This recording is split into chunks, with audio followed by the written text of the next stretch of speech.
చాలా హ్యాపీగా ఉందండి. ఎందుకంటే బిఫోర్ 2013లో సేమ్ ప్లాట్ఫామ్ మీద మా పాపను నేను జాయిన్ చేయడానికి రవీంద్రబాద్ స్కూల్కి వచ్చాను. అప్పటి నుంచి నేను రవీంద్రబాద్ స్కూల్లో ఇప్పటి వరకు కూడా కంటిన్యూ అవుతున్నానండి.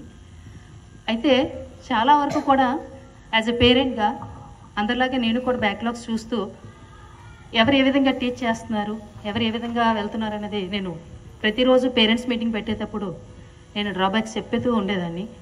కానీ ఈరోజు కొంచెం బాధగా ఉందండి, రవీంద్ర భారతిని మినర్వా కన్వర్ట్ చేస్తున్నందుకు. అయినప్పటికీ ఒక మార్పు అనేది మనకు కావాలి. ఒక మంచి విషయం జరుగుతుందంటే ప్రతి ఒక్కరికి కావాల్సింది మార్పు. ఆ మార్పు మన అందరికీ ఉపయోగపడుతుంది. ప్రతి విద్యార్థి నేర్చుకోవాల్సింది చాలా ఉందండి. మన దగ్గర తల్లిదండ్రుల దగ్గర ఎంత హ్యాపీగా ఉంటారో ఒక రోజంతా కూడా మనం కొంతవరకే మనం సమయాన్ని ఇస్తాం, మిగతా సమయం అంతా స్కూల్లోనే ప్రతి విద్యార్థి గడుపుతూ ఉంటారు. అయినప్పటికీ కూడా మనం ఎన్నో విషయాలు మనం ఈ ప్లాట్ఫామ్ నుంచి నేర్చుకోవడం చాలా ఉన్నాయి. మనకి ఎన్నో విషయాలు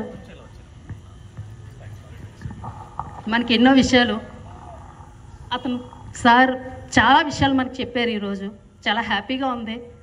ఎన్నో విషయాలు చాలా గుచ్చుకున్నాయి సార్, మాకు మంచి విషయాలు చెప్పారండి. అంతకుముందు 2013లో రవీంద్ర భారతి స్కూల్ ట్రావెలింగ్ చేసేటప్పుడు శ్రీ చాణక్య స్కూల్ని రవీంద్ర భారతి స్కూల్ టేకప్ చేసిందండి. అప్పుడు నేను ఒక మ్యాథ్స్ టీచర్గా బిఫోర్ నేను వర్క్ మాత్రం కొంచెం ఎడ్యుకేట్గా చదివిస్తూ ఉంటానండి.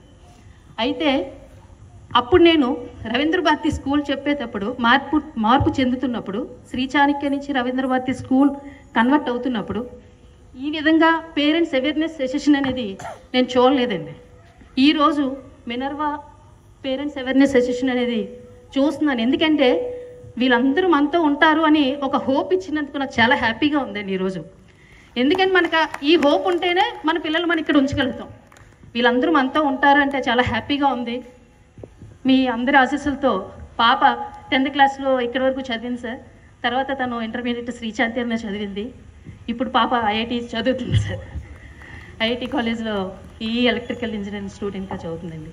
చాలా హ్యాపీగా ఉంది. ఎందుకంటే మా పాప ఇక్కడి నుంచి రిలీవ్ అయ్యి ఒక మంచి ఎడ్యుకేషన్ తీసుకొని ఒక మంచి ఉన్నత స్థానంలో ఉన్నందుకు హ్యాపీగా ఉంది. అదేవిధంగా నేను ప్రతి పేరెంట్ని చెప్పేది ఒకటేనండి, మార్పు మనలోనే ఉంది, మనం గమనించుకోవట్లేదు. ఒక స్టూడెంట్ చదవాలంటే తనకు కావాల్సింది ఏంటని మనం ఆలోచిస్తాం, కానీ ఎక్కడి నుంచి తెచ్చుకోవాలి? ఒక అడ్మినిస్ట్రేషన్ బాగోపోతే స్కూల్ యాజమాన్యాన్ని చెప్తాం, ఒకవేళ నచ్చకపోతే వేరే స్కూల్కి వెళ్ళిపోదామని ఆలోచిస్తాం. కానీ ఆలోచించవలసింది అక్కడ కాదండి, మనం ఏం కావాలనేది ఇక్కడ అడ్మినిస్ట్రేషన్ నుంచి చేయించుకోగలవా లేదా, ఫస్ట్ థింగ్ అది ఆలోచించండి. ప్రతి ఒక్కరు కూడా చాలామంది ఏంటంటే ఇప్పుడు ఉన్న కాంపిటేటివ్ స్కూల్స్లోని మారిపోదాము అని ఆలోచిస్తారు. ఈరోజు ఇక్కడ చదువు బాగోపోతే, ఇప్పుడు ఇక్కడ ఎడ్యుకేషన్ బాగోపోతే శ్రీ చైతన్యం లేకపోతే నారాయణ ఎడ్యుకేషన్స్ కోసం ఆలోచిస్తాం జనరల్గా వాళ్ళకు ఉన్నటువంటి ఫేమ్ పెట్టి. కానీ మార్పు ఎక్కడి నుంచి కావాలి? మన నుంచే కావాలి. మనం మారితేనే పిల్లల దగ్గర ఏదైనా చైతన్యం అనేది ఉంటుంది. పిల్లలు ఏదైనా మిస్టేక్ చేస్తే ఒక పేరెంట్గా మనం కొంచెం కవర్ చేసుకుంటూ రావాలి. వాళ్ళు ఏం చదువుతున్నారా లేదా అనేది మనం గమనిస్తూ ఉండాలి. ఒకవేళ చదవకపోతే అడ్మినిస్ట్రేషన్ దగ్గర ఒకసారి మాట్లాడాలి. ఒకవేళ అడ్మినిస్ట్రేషన్ బ్యాక్లాగ్ ఉందంటే టీచర్ మాట్లాడాలి. పేరెంట్స్ మీటింగ్ పెడుతున్నప్పుడు టీచర్తో ఒకసారి ఇంటరాక్ట్ అవుతాము, ఎలా చదువుతున్నారు ఏంటి అనేది మొత్తం అంతా కూడా అక్కడే ఉంటుందండి. మనకు కావాల్సింది ఏంటనేది మన అడ్మినిస్ట్రేషన్ నుంచి చేయించుకోవాలనేది నా ఉద్దేశం. సో అటువంటి హోప్ అయితే మాత్రం మినర్వా స్కూల్ ఇచ్చినందుకు మాకు చాలా హ్యాపీగా ఉందండి. ఈరోజు చాలా ఆనందంగా ఉంది. నేను భయపడ్డాను రవీంద్ర భారతి స్కూల్ మినర్వాకి కన్వర్ట్ అవుతుందంటే, కానీ తర్వాత ఆలోచించాను ఇక్కడికి రావడం అదే అసలు ఏంటి జరుగుతుంది ఇక్కడ చూద్దామని చెప్పి. ఇక్కడ ఇంకొక విషయం చెప్పాల్సింది ఏంటంటే అండి, స్టాఫ్ కంటిన్యూగా కంటిన్యూ అవుతున్నారు, అదొక హ్యాపీ. ఎందుకంటే మిగతా స్కూల్స్లో చూస్తే స్టాఫ్ అనేది అడ్మినిస్ట్రేషన్ అలా మారుతూ ఉంటున్నారండి. ఒక సంవత్సరం టీచర్ నెక్స్ట్ ఇయర్ ఉండట్లేదు. కానీ ఇక్కడ నేను కొంతమంది టీచర్స్ని అయితే గమనించాను. అప్పుడు మా పాపకైతే ఎవరైతే టీచర్స్ కంటిన్యూటీగా ఉన్నారో ఇప్పుడు కూడా అదే టీచర్స్ కంటిన్యూ అవుతున్నారు. ఎందుకంటే ఎక్స్పీరియన్స్ టీచర్స్ దగ్గర ఏంటంటే మన పిల్లలు బాగుంటారండి, ఎడ్యుకేషన్ బాగుంటుంది. ఒకసారి ఆలోచించండి పేరెంట్స్గా, మీ అందరికీ నేను చెప్పేది అదే. మంచి ఎడ్యుకేషన్ కావాలంటే మనం కూడా హోప్గా ఉండాలి. నెక్స్ట్ మంచి అవకాశం ఇచ్చారు నాకు ఈరోజు మాట్లాడడానికి. ఈ విధంగా మాట్లాడుతున్నందుకు చాలా థ్యాంక్స్ అండి. మీ అందరి హోప్ మాకు కావాలి. నెక్స్ట్ మీతో మళ్ళీ మేము ఇలా ఇంటరాక్ట్ అవ్వాలని చాలా హ్యాపీగా ఫీల్ అవుతున్నాను సార్. మీ యొక్క మంచి స్పీచ్ అయితే మేము వినగలిగాము. ఇలాంటి స్పీచ్ కోసమే మేము వెయిట్ చేస్తున్నాం సార్. ఇలాంటి స్పీచ్ కావాలి సార్ మా అందరికీ.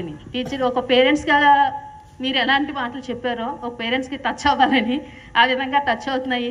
సో ఇంకా హ్యాపీగా ఫీల్ అవుతున్నాను. అదే